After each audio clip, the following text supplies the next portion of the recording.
Hey, here we go. Here we Back are. again. And we have a special guest. Very special guest. Introduce our guest, Keith. This is Corey. So Mitch, Keith, and Corey. Just a good friend of ours that we thought we'd come in and do a couple episodes. Hold on, I don't even know if he's qualified. Corey, this is layman's term show. I need you to give us your formal Christian education history. Go. Perfect. And that was it. Perfect. Perfect. There it is. Matches the rest of ours. Also a layman, not lame, Well, but lay. We will decide at the end of the show. Yeah, don't jump to that Flip conclusion. the sands a timer. All right. So we are on a 5-part series. I think 5. Hey, we're in part 4, right? We're in part 4, and we're really talking about the journey from to, like, discipleship journey. Discipleship journey. And so this episode, we're really talking about going from a consumer to a contributor. I'll shoot this one to Corey. Corey, what was your first paying job? My first paying job, I was, I think, 13, 14, and my friend and I bid on to mow the lawn at one of the senior facilities here in town. Oh, okay. And we won the bid. We were surprised, and then we quickly learned that we had significantly underbid the job. One that took us like 9 hours to do the first day. Didn't pay for gas at all, did it? I mean, we did all right, but I could see why nobody else wanted to do it for what we had bid. Mitch, you? So we're talking like formal paying job, not like Formal paying, not like babysitting or side hustle cash Well, I under the think table. babysitting could be a good formal job. Do you think? Yeah, for sure. Not like a nanny. I'm just talking like neighbor. Yeah. Babysitting? If you develop a brand and a reputation, you could book yourself every single weekend and have a. Oh, you mean a career babysitter? Well, Not just the occasional at the age of babysitter. 13, you could be a career babysitter. Okay. Yeah. So, So I'm not was babysitting your first? No, I did a bit of it. Yeah. I did a bit of it. I wouldn't say it was a career. I had I was when I was 16, and I had a car, and I needed to pay for its gas and all the things. I had a friend whose mom managed the Hardee's, Oh, and I worked at Hardee's all right. for 4 days. You made it 4 days. Within those 4 days, a good friend of mine who, turned into a good friend of mine, turned into a mentor, turned into a second father figure, offered me a job to do lawn mowing, landscaping, stuff like that. Great story. I ran into him at the barbershop, and he said, "Buman, is that your car out there?" I said, "Yep." He said, "Did you drive it here legally?" I said, "Yes, I did." He said, "Would you like a job?" I said, "Yes, I do." Way better than Hardee's. Way better than Hardee's. Worked for him for 6 years, all the way through college. It was Yeah. great. So is that where you developed your love of working with your hands outdoors? Of I always planting and enjoyed such, it. or did you like that beforehand? I always enjoyed it beforehand, but that was just somebody gave me an opportunity, took a chance on me to just and put me to work, and I didn't want to let them down, and that was my first gig, and it lasted a long time. Follow-up question, I need to know what Keith's first paying gig was. Writing computer code for Bill Gates. No. I did lawns around the neighborhood. I had 2 or 3 lawns that I did every summer. But around that same time, my first job was at a roller skating rink. The owner knew my mom. She used to cut his hair and stuff in town. And I was like 12, maybe 13, kind of a little cash under the table. And then I quickly started doing his books for him. I knew it. I knew there was something beyond lawn care involved. So here. I did his accounting because it would take him forever. He had a 3rd grade education. This guy was amazing. He had a 3rd grade education. Had to leave 3rd grade because his dad passed away, and he was the oldest of like 5 kids, and so he had to go get a job to take care of the family, and so he was in and out of businesses. Had a roller skating rink. Had 2 roller skating rinks. One in Nevada, not the state, the city, and because he was I can tell by the way you Nevada. enunciated no, the that, A. The A. Yeah. And so anyway, it would take him half an hour to type up like a memo or something, to the employees. So he would grab me to do it. The next thing you know, he's like dictating and I'm just like typing and I'm like, I'm supposed to be handing out skates right now. What are we doing? So it's $3 an hour. It's great. Have you seen I did it to college. that cartoon Trolls with the roller skating scene? Yes. And the princess, whatever name it. Yeah. That's the visual I have right now. Yeah. I was actually a really good roller skater. I can see it. I moved up to a floor guard and everything. I had a whistle, twirling around. Skate backwards? Oh, yeah. Forward, backwards, turn.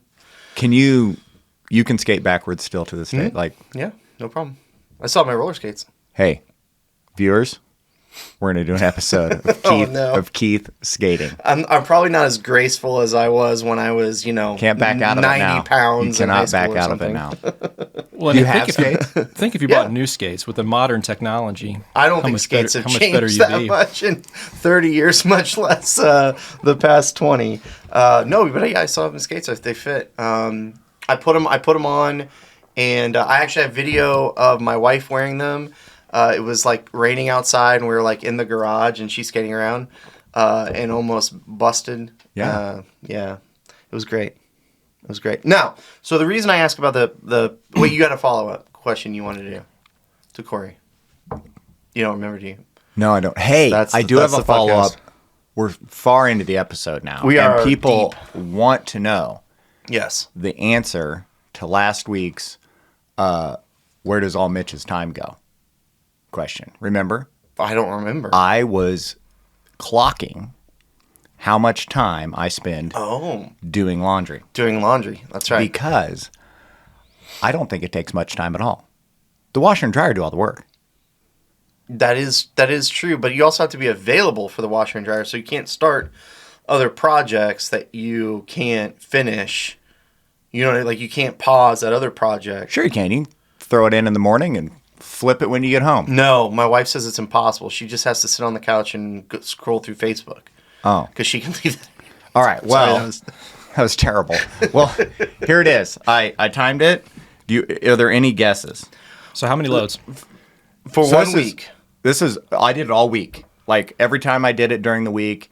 How many days of laundry did you do? What I didn't do is I didn't fold or put away the children's clothes. That is their responsibility. But see, they talk about how much work, how hard it is to do their laundry. But you did yours. I did all mine. Okay. Laura and I, yep. And then we would only let one of us do anything. It's like if she was going to fold it, I'd start the timer. I'm going to go 32 minutes. Yeah, I'm going to go less. I'll take the under. I'll go 17. It was 19 minutes, 51 seconds. Dang. That's pretty good. It's 1 week. 1 week. It's been 1 week. Anyway. I know everybody's waiting for that. You can log off now. No, that's a great segue, because what we're really talking about is so when you're growing up, right? You have chores that you have to do. My kids have chores. We've talked about on podcasts before, and then as you get older, the chores change, right? So they go from my 3, almost 4-year-old just has to pick up his toys in his room, right? That's his chore. And then as he gets older, he'll start having to sweep the floor or do something else, right? So really, you're really consuming as a child, right? And I mean more than food, but you're taking, and then at a certain point you hit where you have to give back, right? You have to contribute to the family, doing chores, maybe getting a job to pay for your own gas and your own car, that kind of stuff. So what do you think of the phrase, maturing Christians don't just consume, we contribute?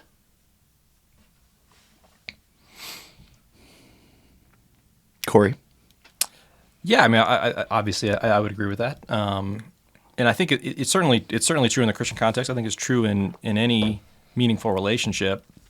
If you're in a relationship with somebody on any level, and you're only consuming, then that relationship is unhealthy. That's a great point. Wow. I mean, that's the definition of maturing in any relationship is contributing to it, to the health of it. Yeah. So as Christians, it's a larger, I think, recognizing the family relationship dynamic of Christianity. So you can have this personal relationship with Jesus, but part of that family dynamic and relationship, to have a healthy relationship with him, you have to contribute to the family as a whole, to the body as a whole. Yeah. So when I say the word contribute, what pops up in your mind? Like what immediately, like, contribute? Like, instead of consuming, you contribute. What does that mean? Well, I love your child model, and you're talking about pitching in around the house, doing chores, moving from, there's no there's no financial stuff involved there. It's kind of in the process of how this works. But if, in a way, right, like if everybody pitches in the family and cleans the house, well, then you're not paying somebody to clean the house. If everybody pitches in and does their own laundry, is responsible, contributes for their own laundry, you're not paying for that. You look back in history, most, there are families that you either cooked for someone else or you paid someone to cook for you, right? But when you start preparing your own meals, doing your own grocery shopping, that's contributing. That it's not producing income, but it's reducing the outflow of the income. So I think that maturity level in your contribution scale, it doesn't have to be, I think the baseline is doing something physically to participate. And then beyond that is where it comes into, once you have financial means to contribute, then it starts that financial contribution journey, that giving, that selfless giving, that to pitching into the family. Yeah. I think that two of the harder steps of the Christian life is, first, I think the hardest step is to walk into a church for the first time. It's like the hardest step to do, right? You can go online, you can watch the service online. That's very, very benign, right? Because you don't have to really interact with anybody. You can, you can fold laundry while you're watching the service, right? But like taking that first step into a church is probably the hardest initial step as a Christian, right? Then I would say that then turns into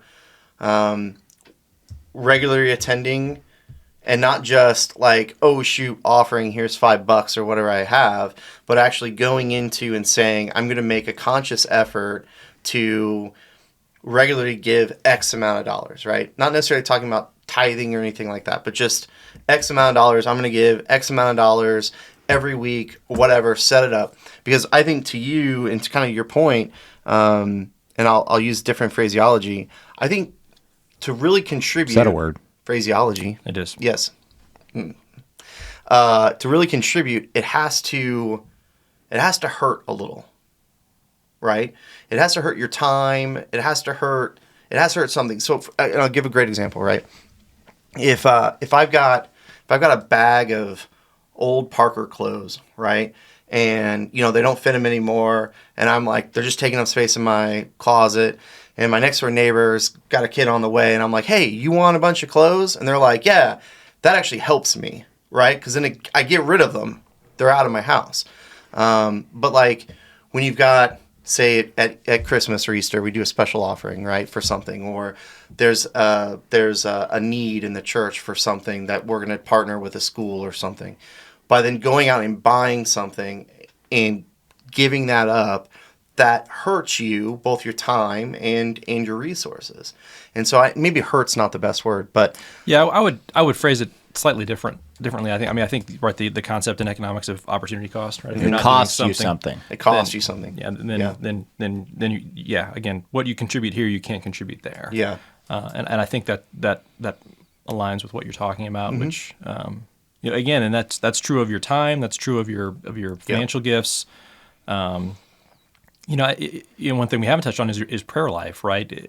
For me, this is, apart from the financial piece, this is probably where I've noticed this myself, or noticed this most in myself, right? When early on in my life as a Christian, my prayers were pretty probably sparse, and certainly pretty self-focused, self-interested, selfish.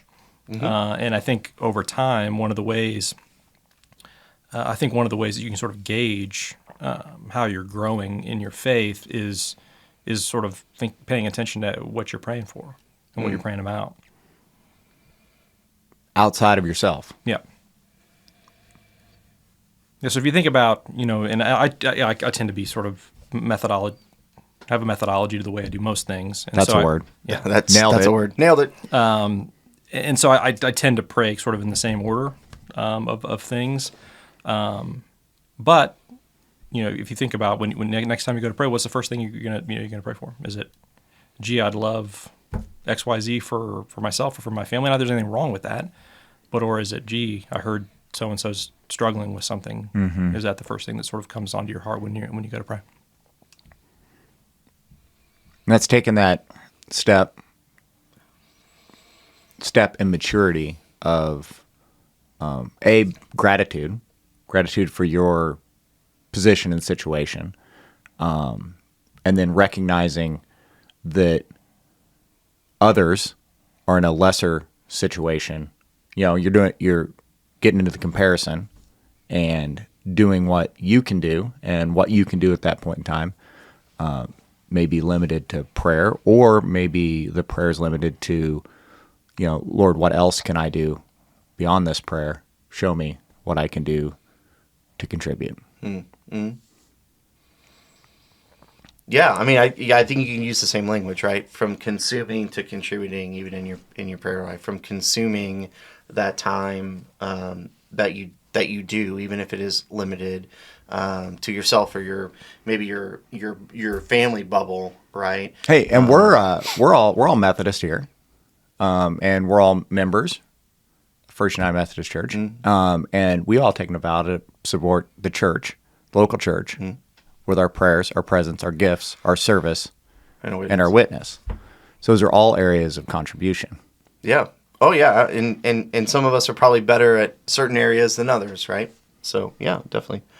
So I I'm a pretty open book, right? Like, I'll talk about anything at any time with anybody. Like, I don't shy away from it. Yeah, that's right? why we have to edit the podcast. That's why we have to edit the podcast a lot, unfortunately. But like, I don't shy away from a conversation, right? My wife would say it's because I like to argue. I don't look at it that way. I like to discuss feverishly sometimes. But why is talking about money in general so difficult? Right, but then why is it when you connect faith and money such a hard conversation to have for most people? Even most pastors would tell you that they dislike talking about it. Yes, I mean, it's a great question. I think right, wrong, or indifferent. Some of the greatest stress that are one of the greatest stressors in the majority, maybe even most people's lives, is it can be related to finances in some way, shape, form, or fashion. And again, we get back to talking about our opportunity cost. If you think about the basic needs that people have, and then once you kind of graduate beyond your basic needs, and we talked about this at our small group the other Going night. up the pyramid of Maslow's hierarchy of need. Yeah, we kind of talked about, once we solved Nerd fire alert, nerd alert. Sorry. once we solved fire and shelter. Yeah. Right. The problems have all, thousands of years ago, the problems have all kind of been the same, and money is one of them. Right. Money, because it's so desired by basically everybody, right? It brings itself, it carries a lack of trust or a natural dubiousness or a natural, sort of distrust. And so when you bring that into the framework of a church and being part of a church, and you think about, okay, does this church want me, or do they just want my money, or do they care if I show up as long as my tithe hits on the 15th of the month? And so I think that's a big piece of it. Yeah, and one of the things I think is part of the misconception, or at least in our small part of the country, or the disconnected part of American culture that I participate in. Right, we've decided I'm completely pop culture educated. Correct. Right, I'm Correct. pretty out of touch with Sheltered pretty much is what I would everything. say. Right, but I have a. Correct me if. Let me know if you agree or disagree with this. I think in general, people have a different view of the church and every single other nonprofit organization that's out there. Okay. Right? I'm going to say, like, whenever there's the Sarah McLachlan, what's In the arms of an angel. that's the Yeah, for the dogs. for the Humane Humane Society, Society. or whatever it Yeah, is. yeah. Sorry, I don't have them. So yeah, if it's not, I don't right, have my then I'm sorry. acronyms. I don't have it all Not a figured out, sponsor. right? Neither is Sarah McLachlan. But people see that and they think, oh, when I give to that, I am 100% of my dollars going to save them puppies, right? And I think they differentiate. They don't recognize the administrative parts of all those organizations, and those organizations do a lot of good, and they help countless people, pets in this situation, in my analogy. But people differentiate those from the church, and people have very specific thoughts about where their gift to the local church ought to be gone to and used, right? Yeah. So if every penny that went to the Humane Society bought puppy food, there would just be a big warehouse of puppy food sitting and rotting and not making it to puppies. It takes countless, it takes administration, it takes infrastructure, it takes organization, it takes Buildings.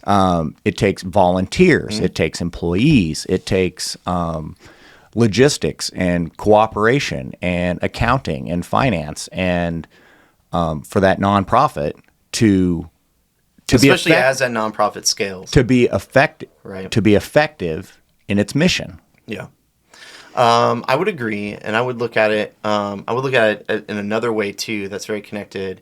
Is that I really started to first understand giving when it was phrased this way to me, which is I could take, let's say I've got $2,000 that I give annually to the church, right? I could take that $2,000 and I could probably make an impact somewhere, right? Like I could go to most of the things that I really connect with are food related, right? So feeding the hungry, that kind of stuff. So I could go down to the Kearney Food Pantry, give them a check for $2,000, and they'll do some good with that, right? But when you really look at, now if I've got 2,000 and you got 2,000 and you got 2,000, you got 100 people with $2,000, and you put that together, what kind of good could you do with that, right? And what kind of an impact could you make with that that collection, that combined resources? And I think that logically hit me really well. So if you liked puppies and you were like, oh, I like puppies, I want to save the puppies, you could take your $200 or whatever that you would give the Humane Society and try to go help a puppy, right? But you're not going to do it in the same way that the Humane Society will. Correct. Right? Because they can take that $200 and instead, and multiply it and be able to help more with that same amount of money than you would be able to do by yourself, right? And so I think that for me is one of the big differences as well with giving your money to an organization that then can use it, right? So when you believe in, circle this back to our church, and our mission is to create new disciples of Jesus Christ for the transformation of the world. So we can only change the world by being the church, being the body of Christ, sharing the message. Our vision is to help people know Christ, grow together in community, and then go serve. And to be an organization that does that, it takes everybody's contributions, right? Mm-hmm. Their prayers, their presence, their gifts, their service, their witness. They got to show up. They got to prayerfully be engaged. They got to be involved. They got to be ready to pitch in and contribute in all manners. But if there's no financial contribution to that, nothing in that mission or that vision can get carried out. Yeah, I agree.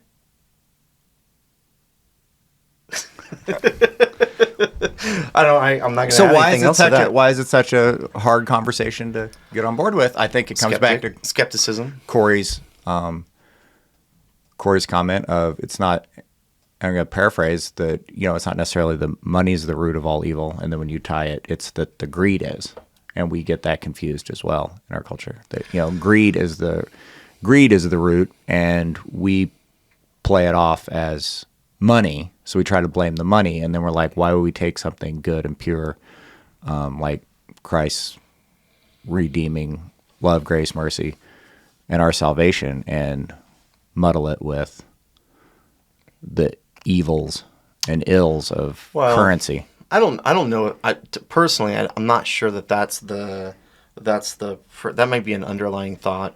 I think it's skepticism, and I really think we have the ability as a society to take the actions of a few and magnify it as the many, right? We take a look at one or two instances of something happening, and then we're like, oh my gosh, this is a pandemic of blank, right? The corruption. One corrupt church story taints the public view. And to be fair, when you have a message, when you're trying to, as a church, when you're trying to give the message of Christ, and then you have somebody that does ill with money or whatever, then it taints that message. Yeah. Right. And then it's hard for people that are not believers to be able to look at it and say, you believe the same thing that guy does, and that guy did that. Right. So you must be like that guy. Right. That comparison mind frame. And so I think it's part of that. I think it's part nature too. When we've talked about this before, I'm not sure on the podcast or not, but it's our human nature to identify whether something's a threat or not, right? That fight or flight response. And so we're constantly pulling in stimuli, trying to determine if something is a threat to us, right? Or if it's safe. And so I think that combined with seeing actions that are not in line with what we would want done, it looks like that's a threat. That's a threat. That's a threat. And I think that's probably for me one of the big reasons why it's difficult to talk about money in church is because, the people that do give regularly are probably going to continue to give regularly, no matter how often you talk about money, right? It's the people that don't, that hard transition from consuming to contributing, that really hard step. Those are the people you're trying to reach, and that immediately that's going to go, is this a threat, right? Mm-hmm. That response, that innate response is going to kick in. And really all you're trying to communicate is it's freeing. It's liberating to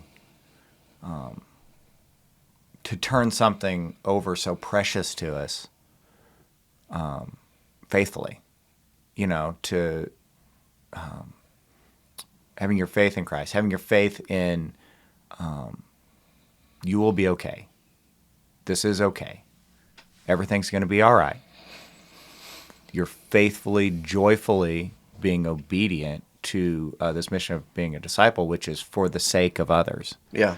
So that connection relationship, that as a Christian you have that once you've experienced that relationship with Christ and that assurance, you want that for everyone. So how do you share it? Well, you share it with your witness. And, faithfully giving is also a testament. Corey? Yeah, so a couple things. One, the reason why we're sitting in a Methodist church today doing this and not in a cathedral, in no small part, is because of significant financial corruption in the church many, many years ago, right? So, kind of back to my earlier comment of this has been an issue since the very beginning, right? Jesus went into the temple and started throwing money changers around. Mitch, correct me if I didn't quite get that story right. We didn't throw them; he threw the table. But I've often said, I love that. I love that scripture because that can be my kind of Jesus every now and then. Every once in a while, table needs flipped over. Well, I love, Adam loves to say, right? Jesus didn't get crucified for telling everybody to love one another, right? Yeah. But I love what you said. I think it's difficult for many of us to connect the work we do on a daily basis that, probably most of us would like to be doing something else, right? There's a reason why they have to pay. They call it work because there's a reason why they have to pay you to do it. Otherwise, it's it's something else, and it's difficult to connect that with your sort of daily grind of whatever it is that you do for a living.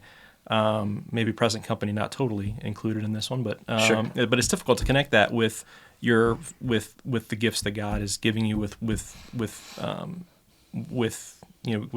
the relationship that you have with God. It can be difficult to make that connection, and that's why I love the point that you made, Mitch, so much that. Most people, again, aren't sitting around with a stack of cash saying, "Man, what am I going to do with this?" Not everybody's Scrooge McDuck. That's right, and so swimming in the piles of gold. So it is as significant probably as anything that we do as Christians to surrender your will, to surrender your desires, and to maybe surrender your fears, and to make that leap, to make that step of giving away, faithfully giving away in the surrender. And then with that, I think that's it. I love it. That was a good one. We ran out of sands of time have ended.